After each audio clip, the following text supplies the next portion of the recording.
కాంగ్రెస్ పార్టీకి మా అధ్యక్షురాలకి ఉమ్, నీ మీద విమర్శలు తప్పితే తక్కిన రాష్ట్రం ఎలా పోయినా అనవసరం.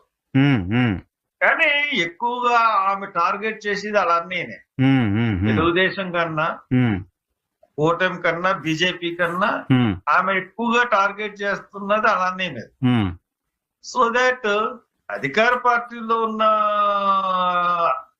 ఉన్న వాళ్ళని ఎక్కువగా టార్గెట్ చేయాలి. ఉమ్, కానీ అది మానేసి ఆవిడ ప్రతిపక్షంలో ఉన్న వాళ్ళని టార్గెట్ చేయడం వల్ల ఉమ్, కాంగ్రెస్ పార్టీ పుంజుకోలేకపోతుంది.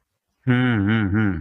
ఓకే, ఇది పార్టీలో డిస్కషన్ ఉందా సార్? పార్టీలో చర్చిస్తున్నారా? పార్టీ ఏ దిశగా వెళ్తోంది, ఏ ఎజెండా ప్రకారం వెళ్తోంది? నాకు తెలీదు ఉమ్, అది. ఎందుకంటే ఆమె మీద అపారమైన నమ్మకం ఉంది. తెలంగాణ ఆడపడుచుని, తెలంగాణ బిడ్డని, నేను తెలంగాణలో పుట్టాను, తెలంగాణలో పెళ్లి చేసుకున్నాను, తెలంగాణలో నేను అంతాను అని చెప్పేసి అమ్మాయిని తీసుకొచ్చి ఉమ్.